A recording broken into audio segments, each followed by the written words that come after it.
Okay, good evening, everybody. Allow me to introduce you to the secular tourist. I ran into a couple of his videos on YouTube. Very, very interesting channel. Does a lot of reviews on the history of secular people and places.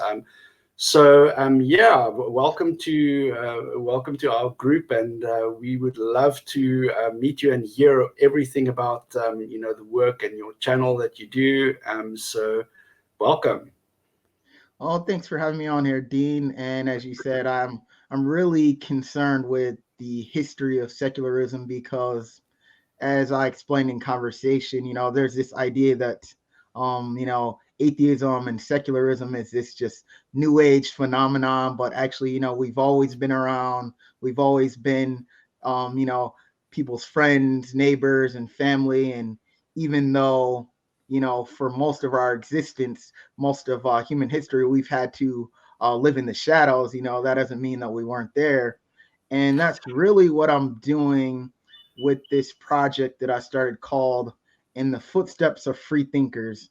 And I'm actually learning a lot about my own state, in my own part of the state and its involvement in secularism, because there's just so much I didn't know because, when somebody is a secularist or they're openly atheistic, they're not really, they're the proverbial unsung heroes. They don't get, like Martin Luther King Jr., for example. People always highlight the fact that he's a reverend. They highlight his Christianity, but when somebody's a secularist or an atheist, it's like they just leave it out or they downplay it. Exactly. Yeah. No, I agree completely. It's always the religious heroes that have got books written about them. And okay, I mean, in the States, at least the founding fathers were, some of them were, not religious, or how do they label themselves, as deists? But here in Africa, you cannot get anywhere unless you've got a reverend in your pocket, a reverend in your back pocket. Yeah, I mean, with our politics, it's it's like virtually impossible to be an atheist and have a successful political career. It's nearly impossible because even though there's no like definitive legislature saying that an atheist can't hold public office, it's just that our society is so brainwashed, so the word I'm looking for, it's like they have this caricature of what atheists are like. Yeah. I remember I'll never forget years ago, I told a friend of mine that I'm an atheist, and she's really okay with that. She's really didn't have a problem with it, but she told her mom about it, and her mom said, "Oh, he must be into that black magic." So when you tell somebody voodoo, so it automatically conjures these images of Satanism and these bizarre rituals and stuff, and it's really sad because we're just regular people. Exactly. Yeah. I always tell people, atheists are your neighbors, they're your friends. Some atheists don't even care enough about religion to tell you that they don't believe in anything. Yeah. I mean, more than likely, in my personal experience, it comes up when people try to force it on me. It never really comes up because I like, hey guys, I'm an atheist. It's not the first thing that I tell people about myself. It usually comes up when they're trying to impose it upon me. For example, about several years ago, there was a guy working at my job, and I was talking to somebody about what I was going to do for New Year's, and this guy just butted into the conversation and said, "Why don't you go to church? Bring in the new year at church." And I tried to not even go there. I'm just like, nah, I'm probably not going to do that. And he's like, "Why?" I'm like, oh, I'm not really interested. I didn't even go straight to saying I'm an atheist and I think these beliefs are ridiculous. And so I'm just like, nah, I'm not really interested. And so then he kept pressing me and pressing me to the point where I'm like, okay, I don't believe in that, And, yeah.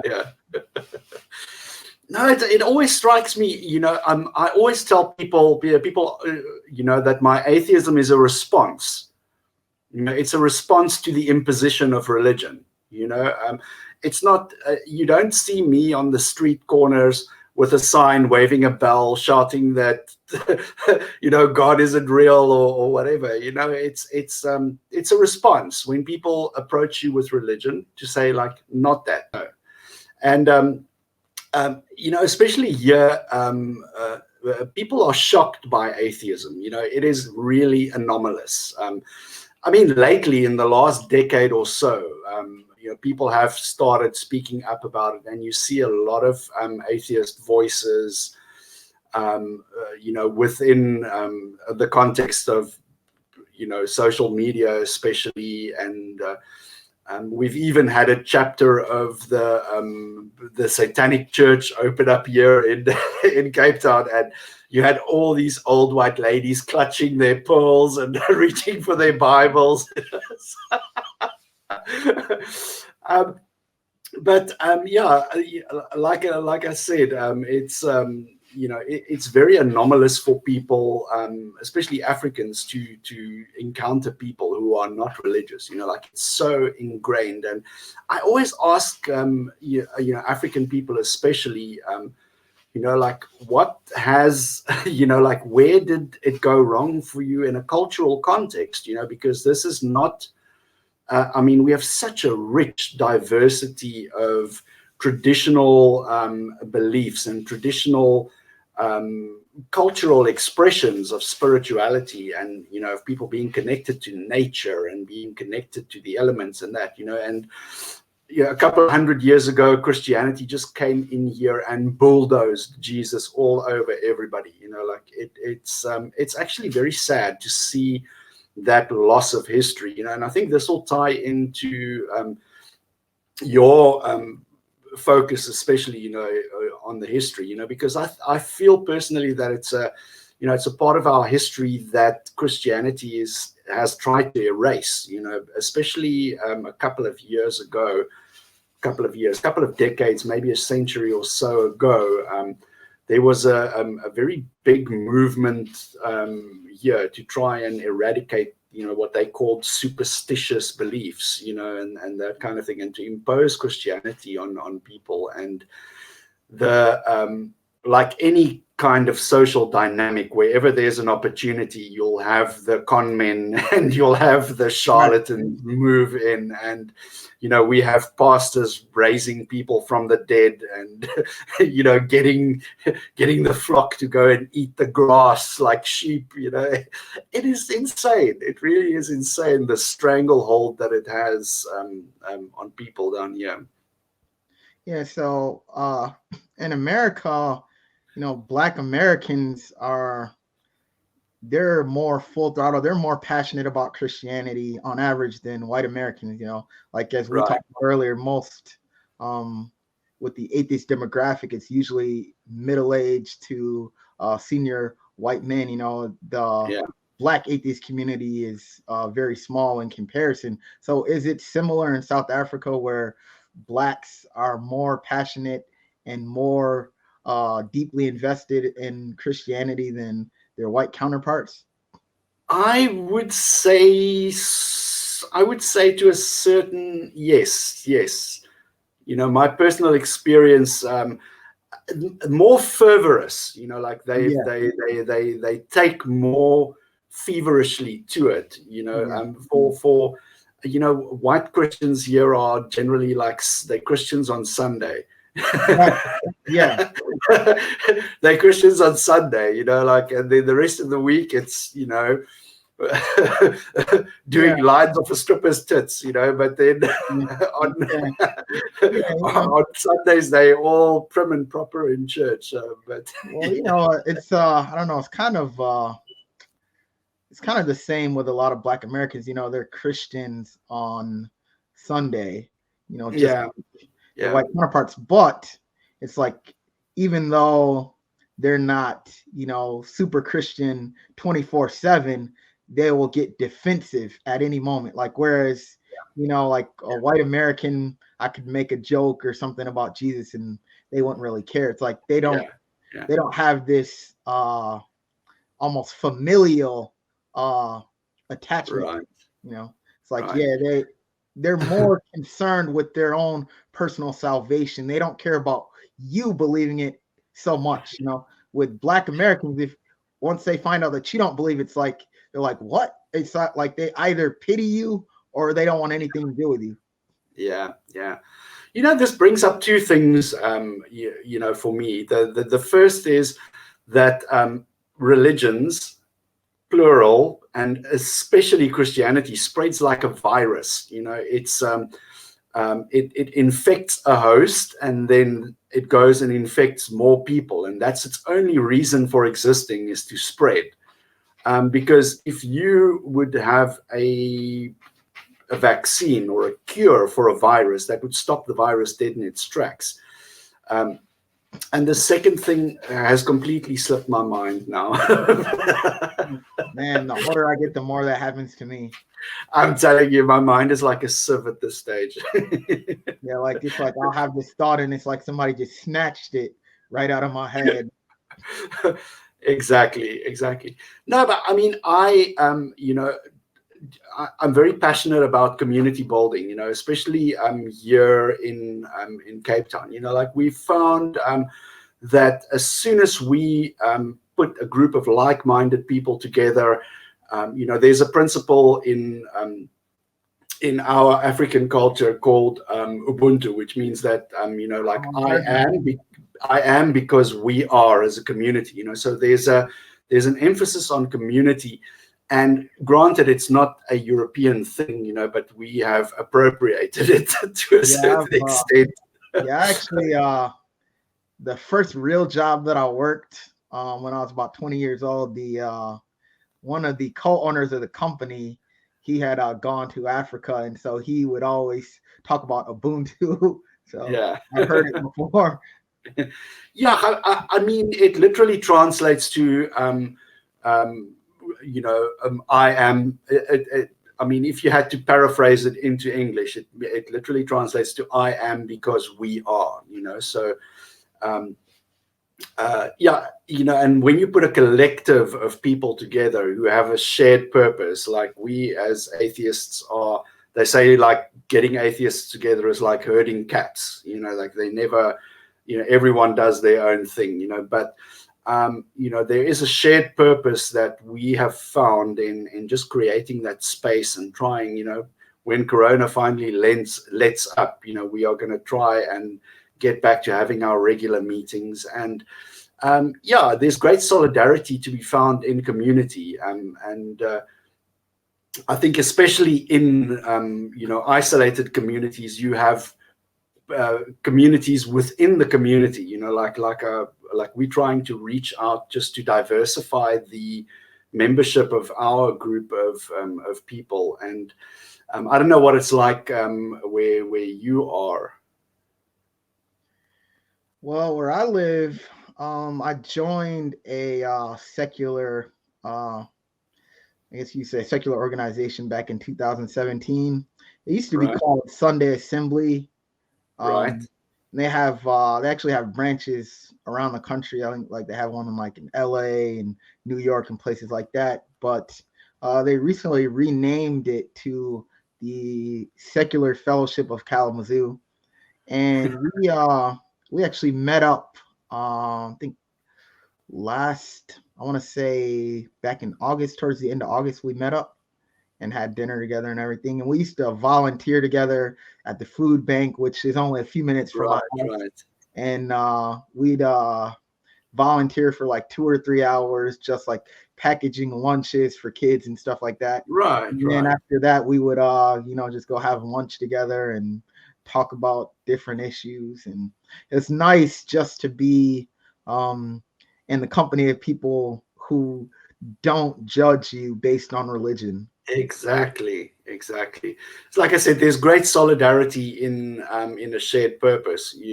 So even I spoke to a guy called Barr a while ago, and he said something. It's just doesn't matter where you go, where you're from, or what continent or what country or wherever you're from, as soon as you get connected to another atheist, you immediately click with that person, because there's a shared experience and a shared vision and a shared purpose, and that unites people instantly.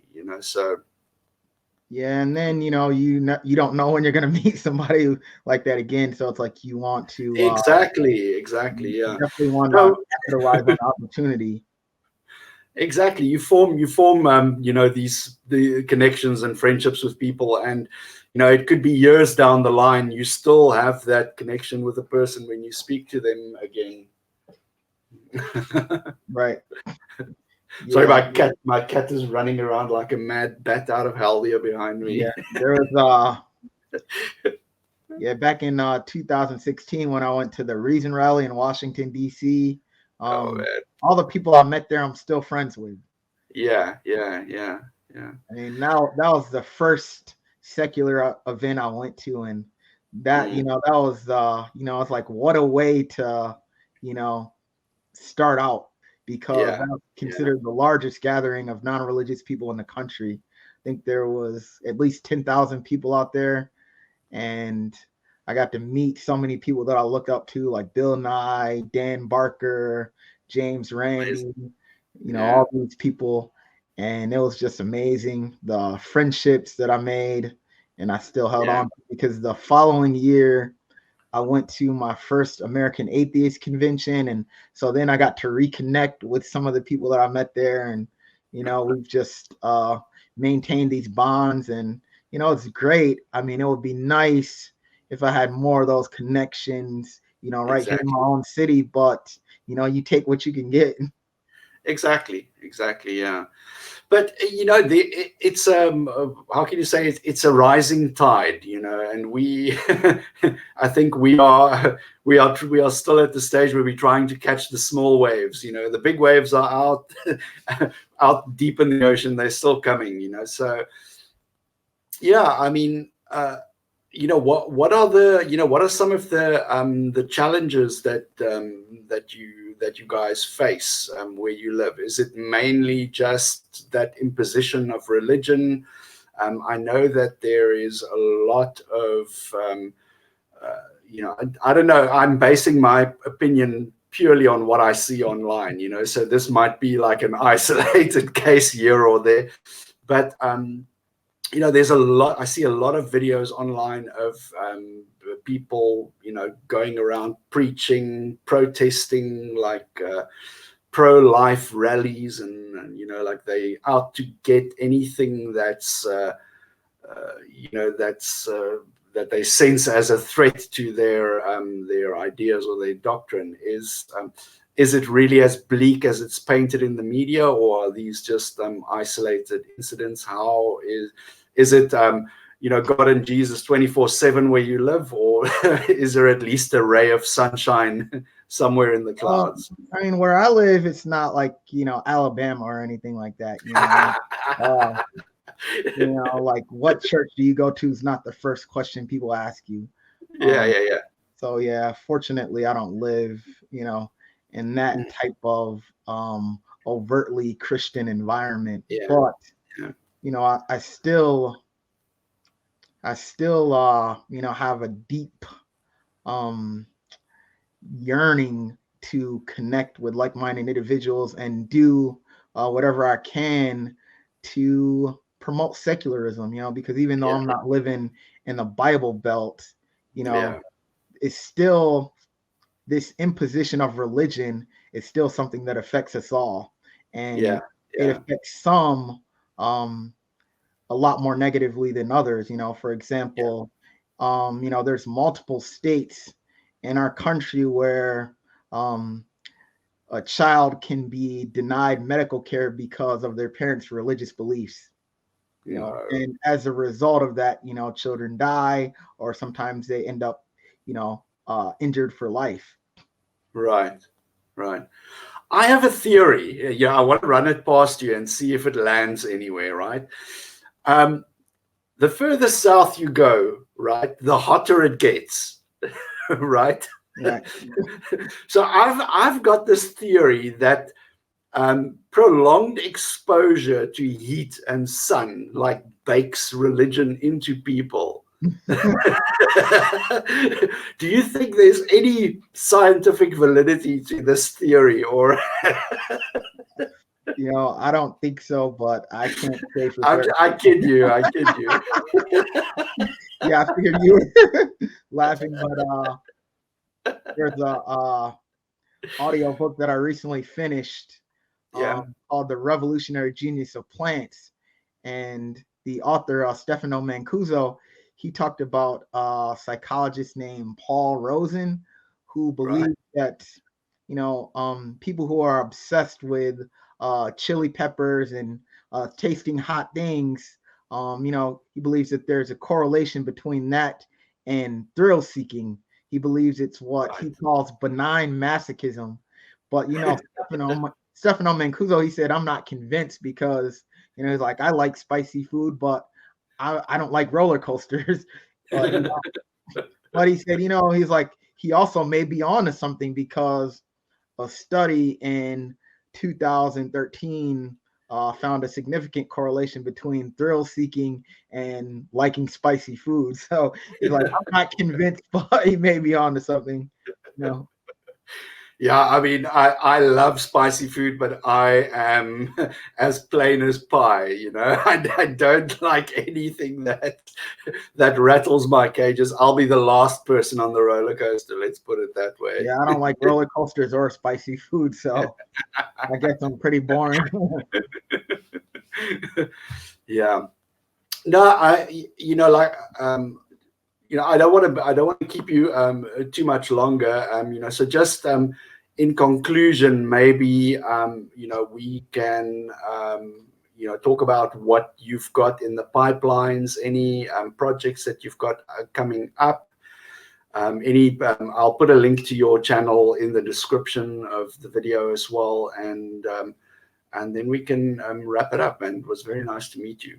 Yeah, I have two projects in the pipeline, and when I finish them, I think I'm going to be very proud of what I've produced.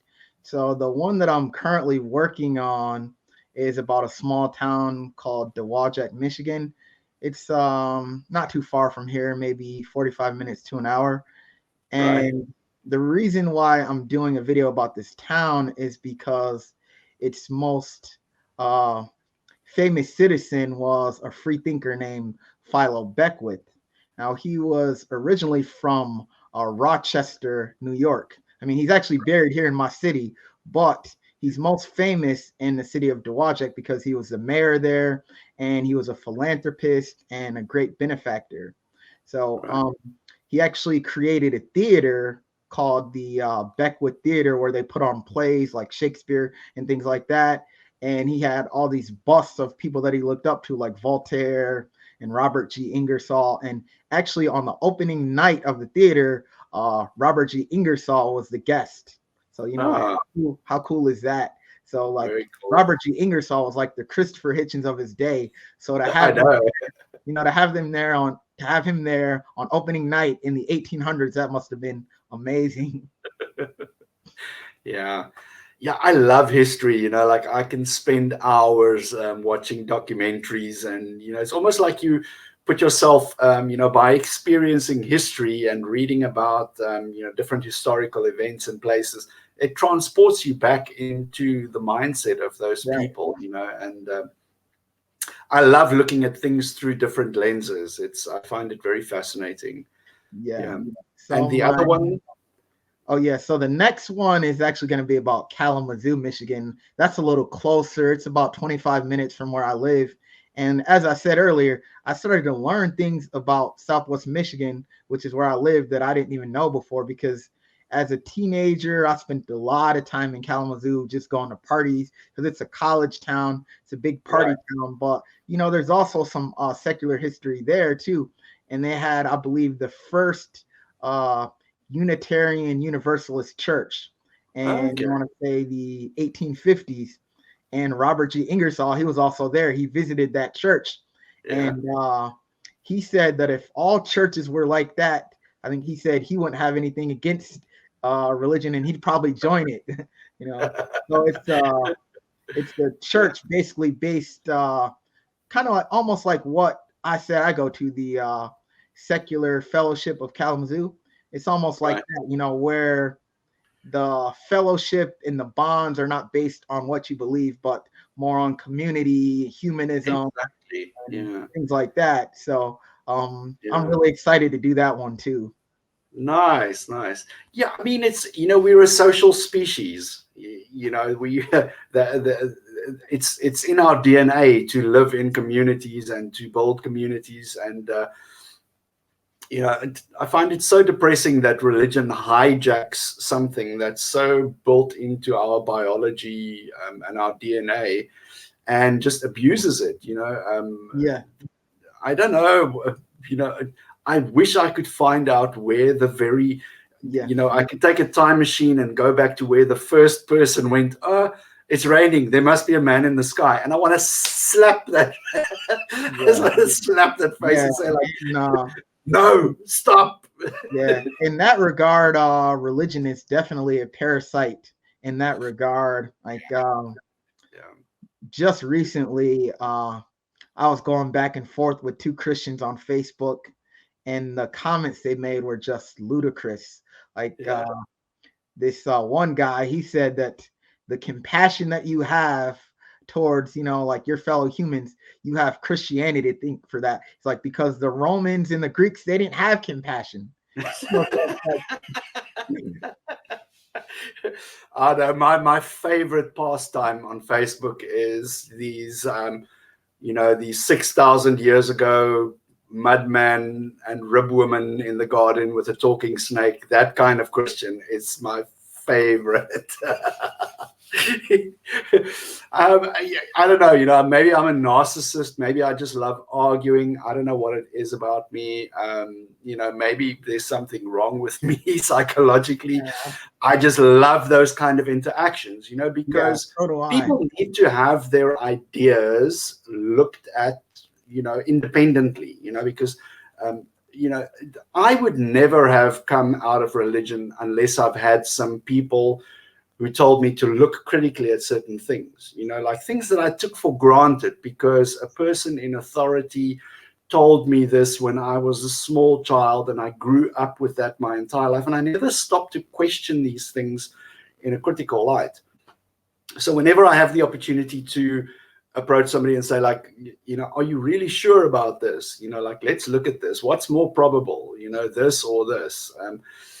I love those opportunities, just to just switch on, like, even if it's, even if you take the dial from 0 to 1 on skepticism, don't dial it up all the way to 100, just take it from 0 to 1, that's a victory in my books.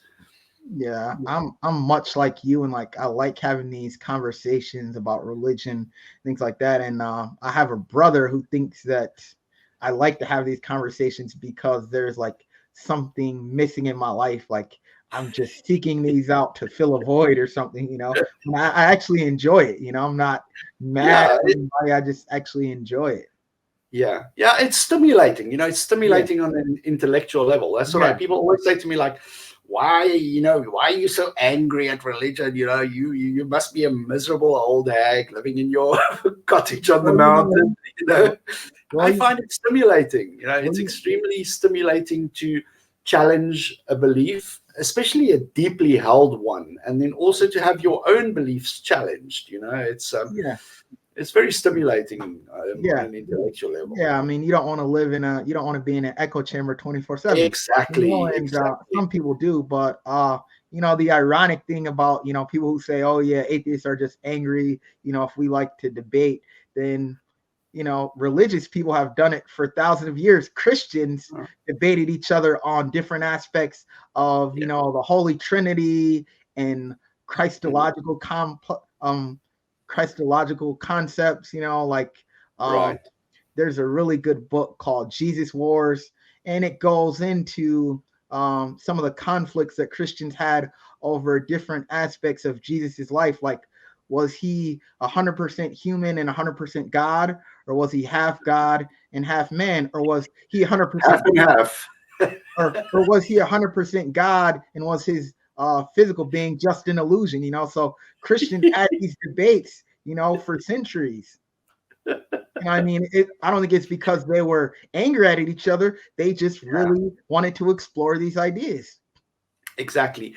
Like this is one of the hallmarks for me of something, something is not right. Is like when the all-powerful, almighty creator of the universe gives such a mixed message. Like, I mean, you would expect it to be clearly understood by every single person, because at the end of the day, all this is doing is, instead of unifying people, it's creating division and discord between people, and if it is the word of the almighty creator of the universe, I'm not really impressed. I'm not very impressed. I have to be very honest and frank. Yeah, I'm not impressed at all. Yeah.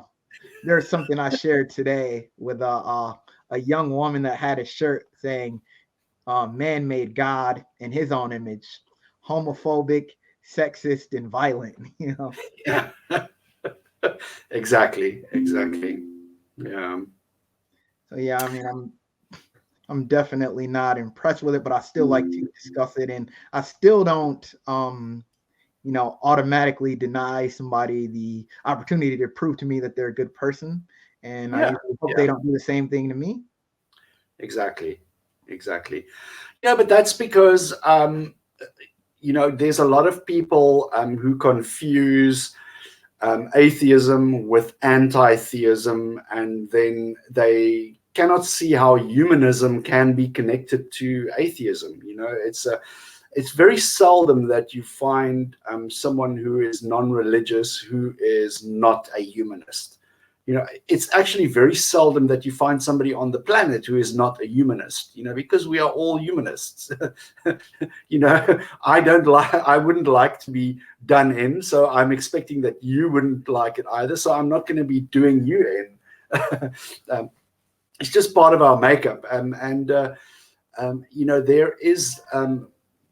There's a certain type of atheist that is extremely abrasive. It's like pouring acid onto a clean patch of skin. They just rub people up the wrong way. And there is a place for everybody in the sun. I'm not trying to deny people, their place in the sun, but marketing and PR is part of what I do, for a living. So it's just, it gives a little bit of a stink in the process, So I'm all for, having genuinely complicated and complex conversations with people. And within those conversations, we portray the humanity, like we are just like you. We are your brother, we're your sister, your neighbor, the person living next door in another country.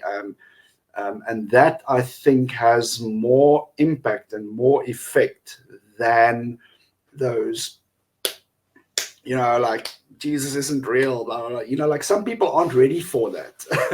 I think maybe in a decade or two,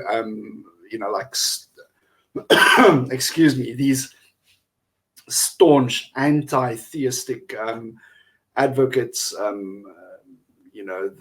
they will probably have a bit more impact. I'm of the opinion, right, that atheists like Christopher Hitchens, right, the timing was just perfect, for that kind of wit and gut punch to the religious, and he did it with a lot of finesse and an intelligent, an intelligent approach behind all of it. Sure, everybody has their flaws, but at the end of the day, it was about the timing and the audience that he engendered. And then you go back to atheists, for example, like Madeleine Murray O'Hair in the 60s. That again, like the environment. I don't know whether it was just, like I'm fascinated by her history, just because she was such a contradiction in terms, but she was extremely effective. She was extremely effective in the way that she just dismantled the entire structure and just laughed in the face of religion, and very effectively. But yeah, I think I always tell people in our group that we are standing on the shoulders of giants, and that's why I really gravitated towards your channel initially. It's just because of that. There's I don't remember who said it. Somebody said it's about not forgetting where you're coming from. You will know where. In forgetting where you are coming from, you don't know where you are going eventually. So yeah, it was great. It was great meeting you. I'm so glad we connected, and we must keep a line open. Yeah, I'm glad we had the conversation, and I apologize for this grainy image you see. I hardly even noticed. Right now, I'm like sitting in front of $400 worth of equipment, and it's not doing me any good. I don't know. It might be because of the lighting outside. It's a pretty gloomy day normally, because like the window's like literally right behind me, but there's like no sunshine coming in. So I don't know. That could be part of it. I don't know, but who knows? It is what it is. Excellent, man. Like I said, very nice to meet you. Stay in the stream for a while, please. Okay, sure thing.